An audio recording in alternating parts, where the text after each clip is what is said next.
Yes, look frames are not made in France. They are made in Taiwan. Alright guys, this is a long time coming. I've waited 6 months for my frame. But first of all, let me just acknowledge and thank One Bike Asia for lending me the Merida Sculptura while I did not have a bike. So thank you again to the One Bike Asia team. Now let's begin. So over here you can see I'm over at KH Cycles. They are the distributor, I believe, for Look Cycles. But before I give you a run through of the unboxing, maybe you might be wondering, hey, I thought you were going to get the Lab 71. Why are you buying the Look now? The answer to that is simple.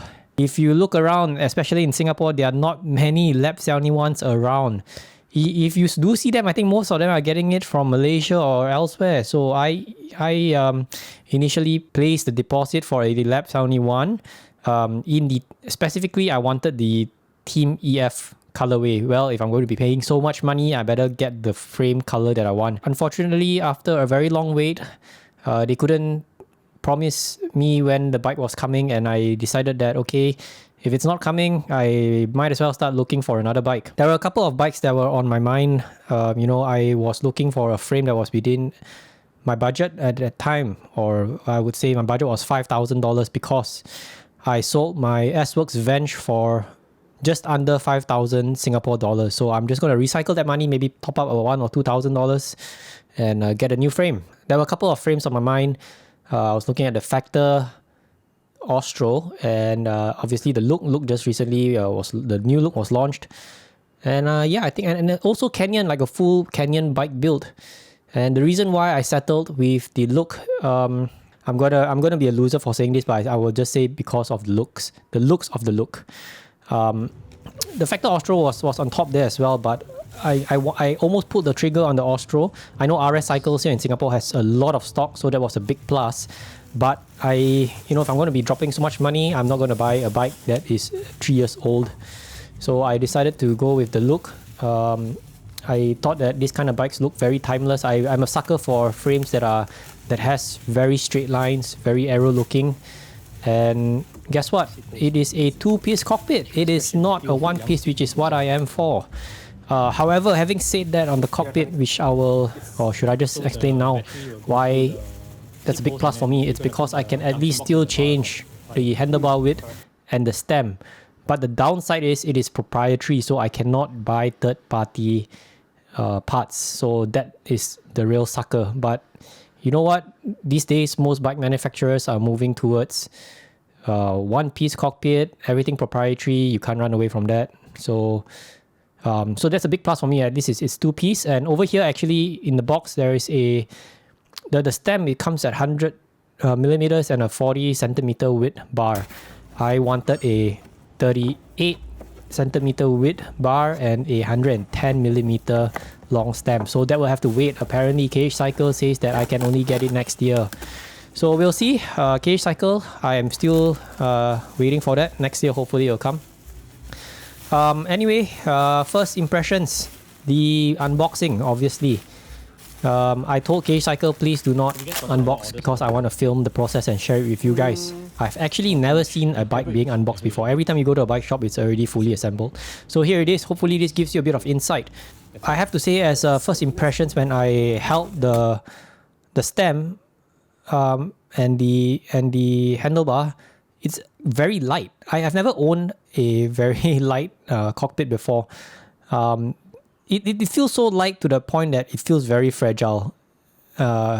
And when I ride my bikes, I really don't give a shit. I just go all out. And, I know people who wrap their frames and all that. I'm probably not going to do that. Also to note that this bottom bracket is a T47 threaded bottom bracket. Mr. Hambini, if you're watching this, I have your bottom bracket right here, the T47 bottom bracket. Onto the frame, what I think of it and why it took so long. Well, I think I could have gotten the other color, which is the team edition. It's a black one with the Mondrian stripes on the top tube. But I've decided to get this color instead. I don't think this one comes in a complete bike. You can only buy it in frame only. You know what? If I'm going to be spending so much money, like I said earlier, better get the one that I want, the color that I want. So I've decided on this one. And yesterday night, I had a panic attack because when I was going through the the user manual for Look, I actually went to the website. I studied the manual. There's a part where it says that it's compatible for most 12-speed group set, and that gave me a bit of I was a bit worried because I thought that it was only compatible with 12-speed. So because I'm a broke adult, I have spent all my money on this frame. Again, I'm not sponsored by anyone. I paid money for this frame. I believe this frame retails for 7,000. I've not paid the final bill yet, but yeah, that's the amount. 7,000 Singapore dollars. Yeah, roast me, man. I know you guys are gonna say paid so much for a Taiwanese made frame. I'm willing to accept the roast. I know I paid too much for it, but damage has been done. And back to the panic attack. The reason why I had a panic attack because I thought it was only compatible with 12 speed and 11 speed is not compatible. So I'll be porting over all my previous group sets. So nothing is new besides the frame set. Using 11 speed Ultegra with Quark with the SRAM Spider power meter D40, and that's about it. Nothing new. Really, everything is all from my old bike. So more to come, I believe. This is what you see is what I saw earlier on, and I'm really happy to finally have a bike of my own. I do not have a lot of bikes. This is my only road bike. I sold the Venge. I was left bikeless, and again, thank you One Bike Asia for lending me the Merida Sculptura for 6 months.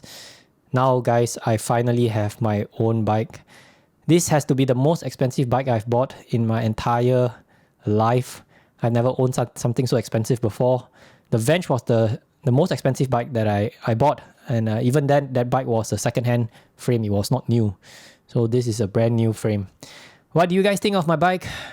I really love it, man. I can't wait to share the final build and my review once it's out.